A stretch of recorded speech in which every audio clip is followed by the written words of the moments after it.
All right, let's talk about Vince McMahon and his sexual picadillos. So, this isn't even something that appears to be that, at least publicly, um, that seems to have a lot of this side and that side to it, like everything else prior. As I just recently posted, we've already become a nation of.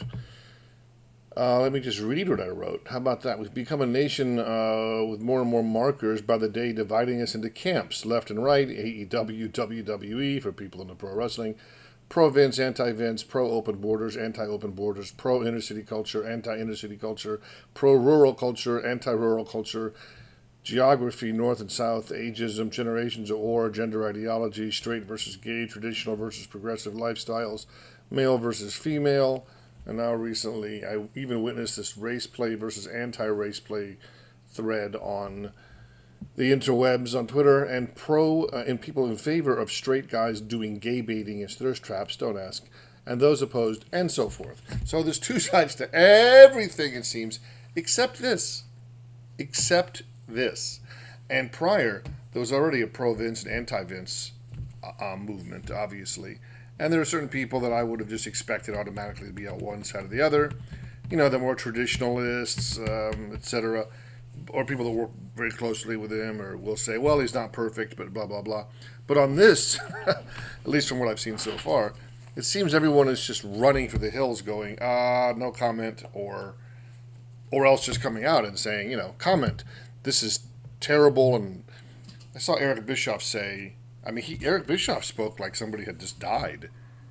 He said he couldn't even find the words, that it was just evil at its core, and that even the word evil wasn't strong enough. Sick, and so forth. And, I don't see any problems. I don't see a single thing that he did that was immoral, unethical, inappropriate, or wrong in any way. Now, a couple minor details, like when he paid her with company money, and he rectified that prior to getting on the TKO board. They already knew about that. That's a financial fiduciary, issue that was just a money thing. He was dipping into the money like it was his private stash. I'm sure that's very easy to do with somebody who built the company from scratch the way he did, and you're not supposed to do that. And so he paid penalties or paid it back or whatever. That was resolved. But that's not something that gets people morally outraged. They already knew about that. And they knew that he used that money with which to pay off mistresses. They knew about that. So what's interesting is we know it can't be because he was fucking outside of his marriage. Younger girls, mistresses, they already knew about that. It can't be that he paid them off with company money. They already knew about that. So what is it exactly? It's the details of the type of sex that he is alleged to have had, which he denies. But even if you agree that he did have all that sex of the kind that's described, it's the outre nature of the details that makes people go, oh my gosh. And again, what is that expression? Don't yuck my yum. Uh, that seems to, I don't know, the modern day mindset is interesting to me. There's a book I'm reading that's got a that's got a great phrase where the guy, he's basically a, shaking his cloud at the sky type guy, but he has a point, as I think pretty much everyone does on all sides of every issue, have a point of some kind. He says, the only kind of morality that the newer generation seems to have is amorality, what he calls amorality, meaning, referring specifically to the idea that the only thing you can do wrong is judge. You can't judge someone. Don't judge. Can't judge someone's hustle. Can't judge someone's gender they identify with. Can't judge the kind of sex or with whom someone wants to have sex with, etc., etc. And before you start jumping up and down and screaming about consensual, that's the other thing. Nothing here is saying that it was not consensual. And again, people just skip ahead because they hear things like, oh, she was restrained, passed between men. That doesn't mean it was done non-consensually. I've been restrained and passed between men. Well, not passed between men. Haven't had that good of a day. But, People can ask to be restrained. People can ask to be locked in. This is all part of a fantasy, if in fact that's what it was. We don't know one way or the other. I haven't seen alleged the word non-consensual. I've just seen described a bunch of sex acts that when people say, oh, he passed her off to John Laurinaitis, what's the issue? What's wrong with that?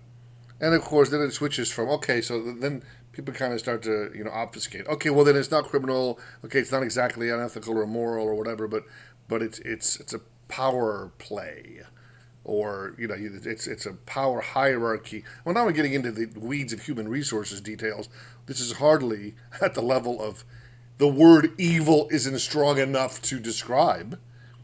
Make up your mind. What is it exactly that is bothering people? It's not the fiduciary issues of money. It's not being disloyal to your wife. Ha! It's not having sex with a younger girl. It's not paying her off to the tune of millions of dollars in gifts. What exactly is the problem? The problem is the smell of non-consensual sex, except that has not actually been explicitly even asserted. Now, when you read her complaints, like being locked in a room or being restrained, I think people assume that means that that's non-consensual. But actually, it could be and it could not be. It's not expressly stated one way or the other that it was or wasn't consensual. And if, in fact, it was non-consensual, what happens then when you engage in something that's non-consensual? Then afterwards you consent to having engaged in what was non-consensual by signing an NDA going, that'll be what I accept as the conclusion or punishment for that behavior. I'll just take money. I don't want to make a criminal thing out of it. You give me $3 million, and then he gives you $1 million and a bunch of gifts, stops paying you, and then it retroactively now becomes something that you didn't consent to. And strictly speaking, that would be true.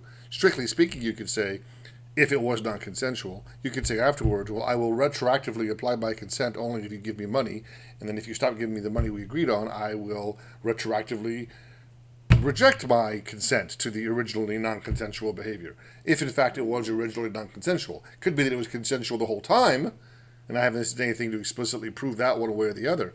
What I think people are really upset about is the disgustingness of it. So supposedly he's shitting her hair, and when that's stated, first of all, it could be true, not true. That's one thing. But let's assume that it is true. When you assume that it's true, people just, because she said that, he's shitting my hair, and afterwards forced me to keep blowing the other guy while he went to the shower to wipe off. Anybody hears that and goes, wow, what kind of a fetish is that? Well, you're assuming that he did it on purpose. That's the other thing. She didn't say he did it on purpose. She said that it happened. It was disgusting. Sounds disgusting. Unless you're into that. A. B. He's an old man. Maybe he shit on her by accident, and that's why he went to clean himself up, because it wasn't a fetish. It wasn't something she allowed or disallowed. It was an accident that happened in the midst of that kind of sex. That could happen. But all you just read is, he's shitting my hair, and people assume it was non-consensual, on purpose, against her will, and some sick fetish. So even if you back up and you just say it's consensual, let's just start with that. Even if you were to say that, people would still say, yeah, but that's shitting in someone's hair, that's disgusting. Disgusting is not a standard for morality. Again, you're yucking my yum, okay? So that's with the shit part, which we don't even know, first of all, if it's true. If it is true, we don't know if he did it on purpose or not on purpose. And then if he did it on purpose, we don't know if it's a fetish or not a fetish. There's many different levels to that. People just hear shit and hair. Then there's the thing about him having a bunch of dildos and using them on her, and he named the wrestlers, the dildos of different wrestlers. So that's just funny and just sort of ridiculous, except to where she says, to the point where she was bleeding and bruised. Now again, people have rough sex where they are left bleeding and bruised. That was still consensual, and I don't know if that's what happened or not, but if it was non-consensual sex where you were bleeding and bruised years and years and years ago, and after the money stops coming in, now the fact that you were bleeding and bruised is an issue where it wasn't an issue before, because you'd already basically privately adjudicated that issue by having an NDA, but it's only an issue when you stop getting paid. So either is it just like bruising and bleeding with compensation, or bruising and bleeding without compensation? And it's like as if they're treated as two different things. So again, the question there becomes, is it consensual, not consensual? Being locked in a room. When you say somebody locked me in a room, it seems to imply that it's not consensual. but it wasn't overtly stated. So all I'm saying is, if you make these statements by themselves without expressly stating non-consensual or, rape, and again, not consensual rape, which is a thing in porn, not not a rape fantasy, but against my will, over and over again, then it goes into some other kind of a psychological thing because it went on for years and years and years and years and years. And Cosby had enough trouble, the accuser had enough trouble just with the fact that they went back to see him after the assault.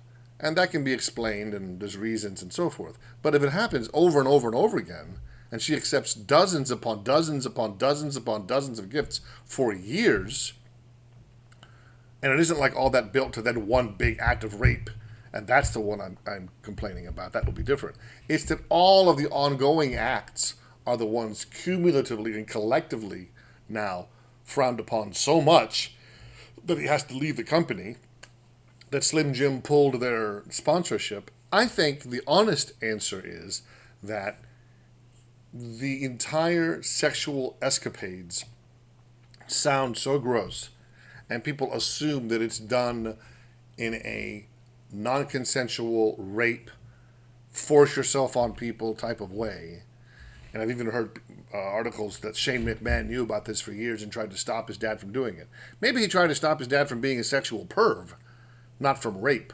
And maybe he found that inappropriate, disgusting, or not good for the workplace, but that's still different than if two people get together consensually. So this is the thing now with the Vince, anti-Vince thing is, rather than the specifics being what people will lean on, instead they're going to just go to the broader thing of he's evil. In fact, what's his face? Ryback came out and said, I told you guys he was. First of all, when you jump up in the middle of someone's apparent demise and go, I told you so, I guess you don't know how that makes you look. But you told us what? You told us that he liked to use dildos on. What did you tell us? That he's a bad person? I think he had sex with Ryback. What are you talking about? So that's kind of, please don't just stop. He's evil. He's a bad person. These are cartoon ideas, caricatures. And some people had this idea in the first place when he had the payoffs that came out. One of my friends talked to me very solemnly on the phone and said, this is millions of dollars. You know what that means?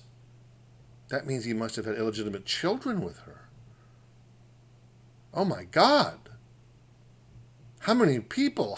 Okay, just relax. This isn't Oppenheimer, okay? This isn't Enola Gay. It's just a guy fucking. Relax, just calm down.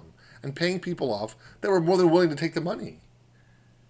It's really the level of disgust, to me, now starts to wander into just sex positivity and not sex positivity. I have a pretty good sense that even though people are rightfully confused, or perhaps, in my opinion, not rightfully already concluding that it was not consensual, because basically what she's implying with her reports, but even if you were to get past that, and if it was to become just unequivocally consensual, I'm pretty sure people's disgust factor would be pretty much the same. And now what's happening is they're using the expectation or conclusion they've made that it is non-consensual to justify their moral outrage, when their real moral outrage is not for that reason. Their real moral outrage is just disgust at the idea, period. And to be disgusted at the idea of two adults engaging in all kinds of deviant sexual activity, whatever that is, so long as it's consensual, I don't have a problem with that at all. Not in the slightest.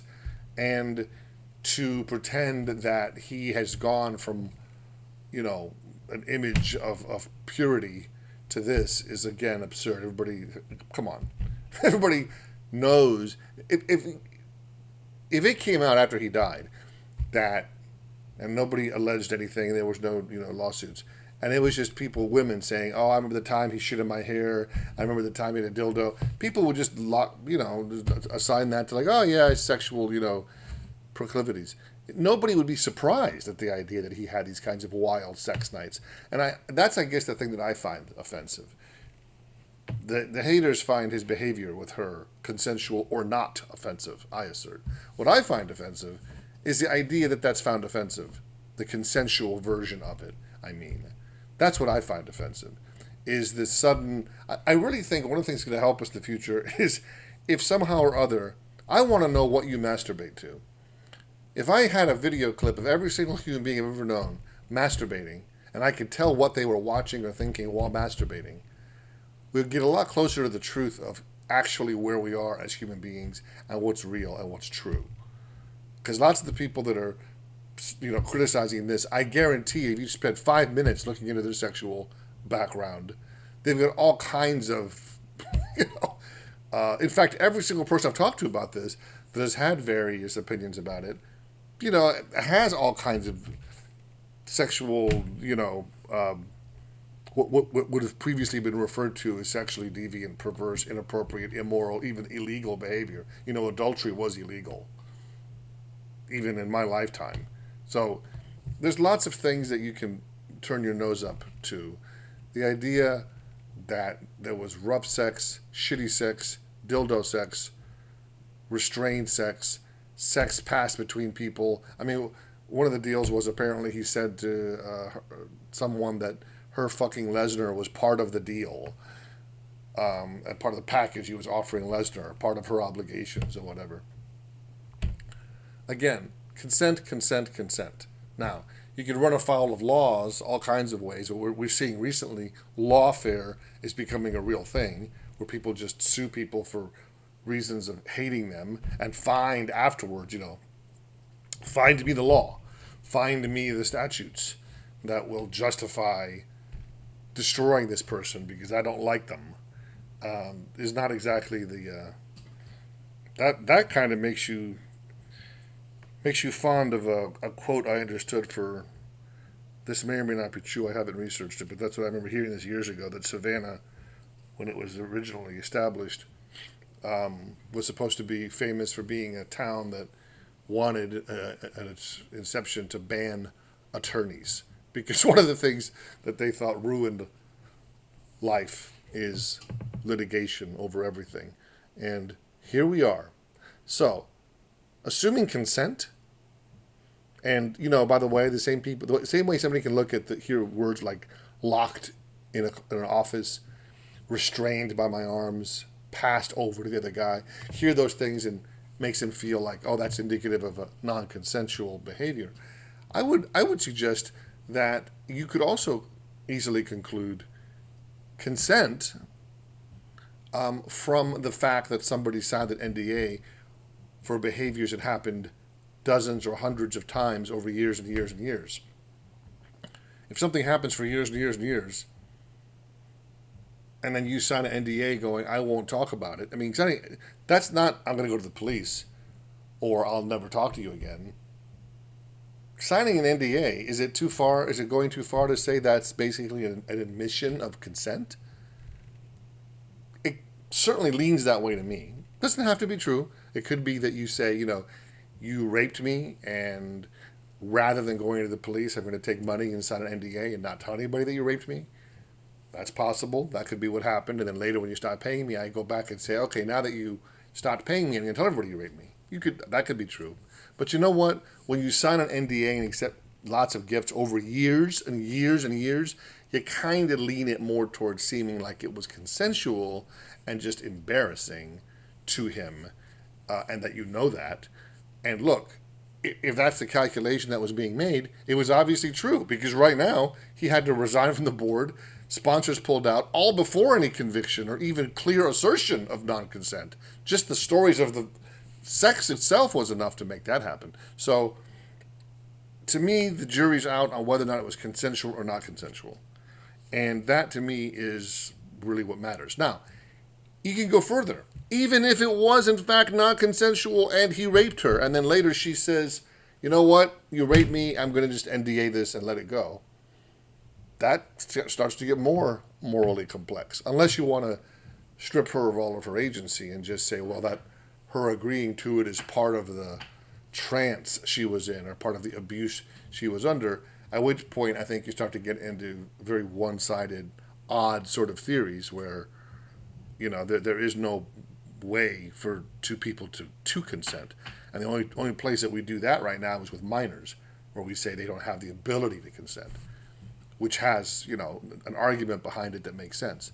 An adult, you have to then go into, well, they're drunk, they were drugged, and that makes sense. But if you just go into, oh, I was swooning, he gave me so much money, I couldn't see straight, I don't really think that is adequate to remove your agency or your responsibility for deciding to agree to settle about something one way or the other. Of course, the big, elephant in the room on that is the word rape. If you have just out and out rape and you agree to just bury it, yeah, it was still rape. And so that's still a crime. But I think that's being read into it. And frankly, even if that is what she asserted, it's an assertion. That's not even proven. Nothing's actually been proven, except that obviously he paid her a lot of money to keep quiet about sexual interactions. That much is clear. She can always make up the things that were the reason that she signed it, that he asked her to keep quiet about. I haven't seen any text message to say, I raped you. I'm sorry I raped you. Please sign this so nobody will know. I see things like, I control you, I own you. That's kind of sex talk. That's kind of what you do with people by text message that you are fucking with. That's part of what's hot about it. That's what I find also bizarre is nobody is this, are they? I mean, do people really, they act like they've never had hot sex talk by text message, or when these things leak, everybody just acts embarrassed for them as if the other people that had these explicit sexual conversations are aliens that they can't even relate to.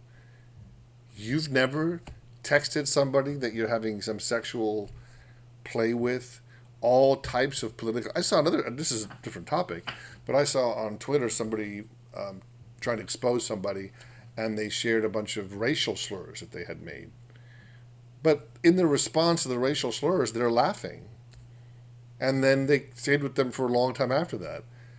But now that you're mad, now you want to cast it in a different light.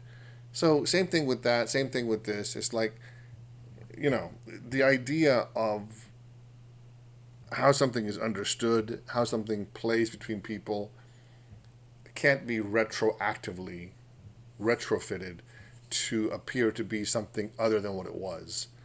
And there's a deep dishonesty to that I find far more troubling than consensual, rough, kinky sex. If that's in fact what happened. And those are my thoughts on, oh, by the way, if you haven't, go watch the Jim Cornette take on this. He did one I'm about to listen to after Vince quit, but the one I remember is the one right before. And, I just think he's fucking hilarious. I just love listening to his voice. He's just entertaining. So, if you want more on that, and they actually read the whole Wall Street Journal article, or most of it, that, lists off all of these sexual extracurricular activities, you can check him out. And I think I'll put that link in the description here below. Bye.